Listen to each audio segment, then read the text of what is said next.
Você já ouviu falar sobre câncer de mama do tipo triplo negativo? Ou quem sabe aqueles casos receptores hormonal positivo? Temos ainda aquelas situações com siglas mais estranhas, como câncer de mama HER2 positivo. Você já parou para pensar e entender realmente o que significa todas essas informações? Eu sou Juliano Coelho, eu sou oncologista clínico, especialista no tratamento de doenças malignas, e hoje no vídeo da Escola de Oncologia nós vamos abordar sobre a importância de realizar análise molecular nos casos de câncer de mama e entender o que realmente essas siglas significam.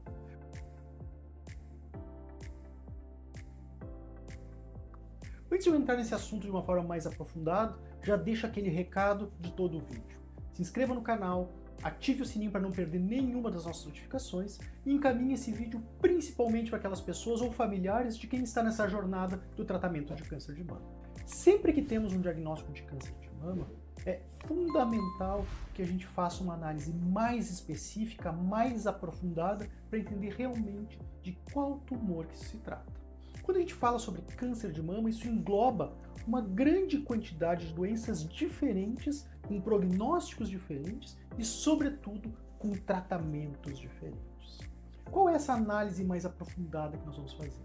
É a análise que se chama análise molecular. Nós vamos olhar de uma forma mais importante ou de uma forma mais detalhada sobre as características da célula daquele câncer. Eu quero saber se esse tumor ele vai expressar receptores de hormônio, se esse tumor vai ter alguma alteração que está mandando a célula se dividir, se replicar o tempo todo, ou daqui a pouco se ela não tem nenhuma dessas alterações.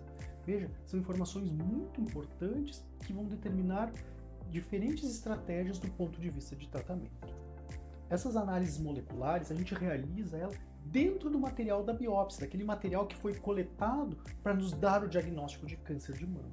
Então, a gente pega aquele mesmo material em que a gente já tem um resultado dizendo que é um carcinoma não especial da mama, um carcinoma lobular da mama, um carcinoma apócrino da mama, não importa o seu tipo histológico, o tipo de célula que está ali, mas eu quero olhar basicamente 3 características fundamentais. E quais são essas características? Primeira delas, e na verdade não vai ser uma, e sim são 2 características, que são os receptores hormonais. Nós vamos fazer testes para avaliar se esse tumor se ele expressa receptor de estrogênio ou de progesterona. Esses são os receptores hormonais, são os hormônios femininos que circulam no corpo da mulher. Tumores que apresentam ou um deles positivo ou os 2 positivos, nós chamaremos esse tumor de um tumor do tipo luminal, que também podemos traduzir esse nome com uma palavra mais fácil, que é o tumor hormônio positivo. Essa informação ela é muito importante, pois eu já consigo retirar dela algo que sim vai impactar no tratamento e que em algum momento da jornada do tratamento desse paciente vai acontecer, que é o chamado bloqueio hormonal. Aqueles tumores que apresentam esses receptores hormonais, seja de estrogênio ou de progesterona, a gente pode falar numa linguagem bastante leiga que seria o tumor, entre aspas, que se alimenta do hormônio feminino. Então, uma das estratégias que a gente vai poder utilizar no tratamento é de bloquear a chegada do hormônio na célula tumoral. A outra informação que nós vamos procurar dentro dessa análise molecular é aquilo que a gente chama de HER2 positivo. Ou, na verdade, nós vamos avaliar a expressão do HER2. E antes de a gente chegar e entender realmente o resultado desse exame, eu quero dar um passinho atrás e explicar para você o que significa esse HER2, o que é o HER2. O HER2 é como se fossem anteninhas que todas as nossas células acabam tendo na sua membrana, na sua parte de fora. E essas anteninhas elas são responsáveis por captar os sinais que o corpo envia, dizendo para a célula crescer, se multiplicar, se replicar. Todas as nossas células vão ter algum grau dessas anteninhas chamadas de HER2. O que acontece é que em alguns casos de câncer, eles conseguem se modificar a ponto de nós termos um número de antenas aumentadas. Isso pode ser um pouco aumentadas ou muito aumentadas. O quão aumentada vai ser essa quantidade de anteninhas, então essa quantidade de HER2, eu vou determinar o meu score do exame. Calma aí, doutor, tá ficando um pouquinho complicado. O que tem a ver antena com câncer de mama, né, com score, com exame. Vamos lá, vamos dar mais um passinho. Vamos de novo, vamos reiniciar, que essa é a parte mais complexa desse vídeo que eu estou explicando agora. Pensa na sua casa. Se você tem muitas antenas de rádio e de televisão, você vai conseguir captar, né, sinais, inclusive fracos, né, dessas transmissões, conseguindo, né, ter esse acesso. A mesma coisa a gente pode pensar para o câncer. Se eu tenho uma célula com muitas dessas antenas, ele vai conseguir captar pequenos sinais que o corpo está enviando no sentido de crescer, de se multiplicar. E esses fracos sinais já vão ser o suficiente para mandar essa célula do câncer se replicar. Então, essas antenas que eu estou usando, né, essa expressão de anteninhas, em medicina, em câncer, a gente chama de expressão de HER2. A expressão de HER2 nada mais é do que dizer quantas antenas tem ali, ou se tem poucas antenas, né, ou muitas antenas, ou muito milhões de antenas. Basicamente é isso. O exame do HER2, ele nos dado o resultado em cruzes, em que varia de 0 cruzes até 3 cruzes. Então, 0 é muito poucas antenas, ou talvez até nenhuma antena, entre aspas, né? A gente está exagerando até nesse momento. Eu posso ter uma cruz, então seria poucas antenas, 2 cruzes, que daqui a pouquinho eu explico sobre ele, ou 3 cruzes, que é quando eu tenho muitas antenas, realmente, né, um grande número de HER2, que é o que a gente vai chamar de HER2 superexpresso. Quando eu tenho 2 cruzes, a gente fica em cima do muro. A gente não tem certeza, né, pelo exame, se realmente esse é um tumor que tem muitas antenas, que a gente vai classificar como superexpressão do HER2, ou se tem poucas. Então, nos casos em que eu tenho 2 cruzes, nós vamos ter que fazer um outro exame, um exame mais aprofundado, também realizado na peça que já foi biopsiada, naquele material já do câncer, que se chama ISH. E esse exame, simplesmente, ele vai me dar realmente a resposta definitiva, se tem muitas ou se tem poucas. Então, revisando o HER2, eu tenho tumores 0 cruzes, que eu vou chamar de HER2 negativo. Eu tenho na outra extremidade, eu tenho os tumores com 3 cruzes, que eu vou chamar de tumores superexpressos. E eu vou ter, né, no meio dos tumores com HER2, uma cruz, que eu vou chamar de baixa expressão. Eu vou ter os tumores 2 cruzes, que determinado pelo ISH, se ele for positivo, vai ser chamado de superexpresso. Se o ISH for negativo, eu vou chamar de baixa expressão. Esse resultado ele é muito importante. Por quê? Porque nós temos terapias, nós temos medicações que conseguem bloquear esses sinais das antenas. É como se eu fizesse um curto-circuito, como se eu impedisse de passar as informações que chegam, né, nesses receptores para dentro da célula. Mas veja, essa é uma medicação, uma terapia que só vai funcionar em quem tiver essas antenas aumentadas. Porque se eu não tiver as antenas, eu não tenho o que bloquear. Que medicações é essa? Trastuzumab, pertuzumab, o TDM1, que são drogas-alvo, então que vão ter como alvo o HER2 e que vai bloquear a passagem dessas informações. Ocorre que, recentemente, acho que nos últimos 2 anos, 2022, se não me engano, foi apresentado o primeiro trabalho de uma nova medicação, uma medicação que consegue agir naqueles tumores que têm poucas antenas.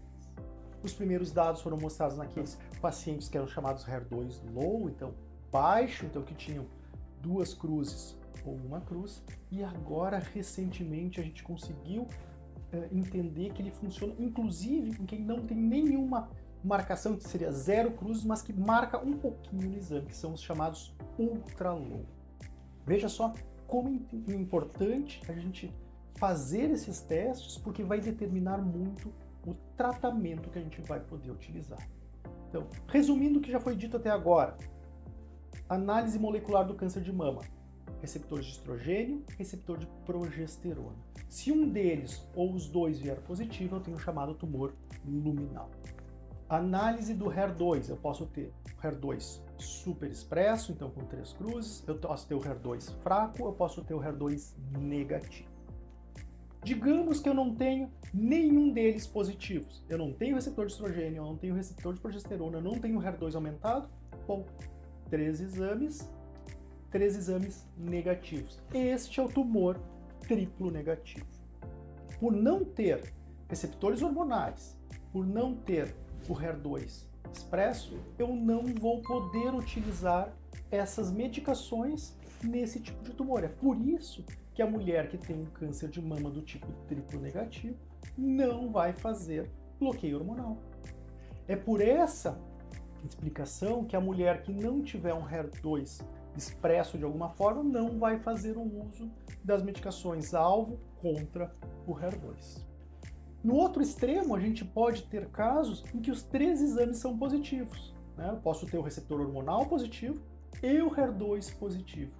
Algumas pessoas chamam isso de tumor triplo positivo, outros chamam de tumor misto ou de tumor super positivo. Então, nós não temos um nome específico para essa situação, como nós temos no caso do triplo negativo. Mas mais importante que entender o nome é entender que se eu tenho tanto receptores hormonais como HER2 positivo, eu vou poder utilizar ambas as estratégias no tratamento daquele caso. Um terceiro ponto que eu quero abordar agora, que a gente também olha no exame molecular, é o chamado KI67. O que é o KI67? O KI67 nada mais é do que nós olharmos no material do tumor e ver quanto das células de câncer estão se dividindo. Nós sabemos que quanto mais um tumor está se dividindo, então quanto mais células de câncer estiverem se dividindo, em teoria mais agressivo é aquele tumor. Então o patologista vai olhar numa área pré-determinada do tumor e vai contar, literalmente contar, quantas células de câncer ali existem e quantas dessas células estão em divisão. Por exemplo, digamos que a gente tenha 100 células de câncer naquela área foram vistas, tá? E dessas 100 células, 20 delas estariam se dividindo, eu tenho um KI67 de 20%. Nada mais é do que dividir o número de células que estão se dividindo pelo número total de células, por isso que 20%. Digamos que eu tinha 100 células e eu tenho 50 se dividindo, eu vou ter um KI67 de 50%. O que é importante? Essa é uma informação que a gente utiliza basicamente nos tumores luminais, então naqueles tumores que são receptores hormonais positivos, para diferenciar ele em tumores luminal A ou luminal B. A gente já aprendeu que existe uma diferença, né, do ponto de vista de comportamento, inclusive de prognóstico, né, entre luminal A e luminal B. O que faz essa diferença? É o KI67. KI67 abaixo de 15 a gente vai chamar de luminal A, 15 em diante nós vamos chamar de luminal B. Mas, mais uma vez, entendendo o conceito, KI67, quantidade ou porcentagem de células de câncer que estão se dividindo. Quanto maior for essa quantidade, em teoria, mais agressivo é esse tumor e mais atenção eu preciso ter. Vamos lá. Revisando mais uma vez, eu sempre gosto de parar para dar, né, uma repassada no que a gente falou até agora, que são assuntos bastante complexos, são termos que a gente não está acostumado a lidar no dia a dia e que vão impactar diretamente no seu tratamento e que acabam muitas vezes causando confusões. Análise molecular do câncer de mama, análise do receptor de estrogênio ou progesterona. Se um deles ou os dois é positivo, eu tenho um tumor luminal ou hormônio positivo, poderei utilizar bloqueio hormonal no meu tratamento. HER2 são aquelas anteninhas. Ele pode estar nada expresso, pouco expresso ou muito expresso. Conforme for o resultado, eu vou poder usar medicações específicas para bloquear esses sinais, são as drogas-alvo contra o HER2. KI67 é a análise da porcentagem de células que estão se dividindo. Então, quanto maior essa porcentagem, em teoria, mais agressivo é aquele tumor. Isto é a análise molecular do câncer de mama. E a gente não pode pensar em tratamentos para câncer de mama sem entender e sem ter esses resultados à mão, pois muda completamente as estratégias que eu vou utilizar, muda completamente as medicações que eu vou poder utilizar e muda o prognóstico do paciente. Espero que tenha ficado mais claro essa situação, esse tema que às vezes é bastante confuso, que as pessoas utilizam no dia a dia, muitas vezes sem entender o que está por trás. E aguardo vocês no próximo vídeo da Escola de Oncologia.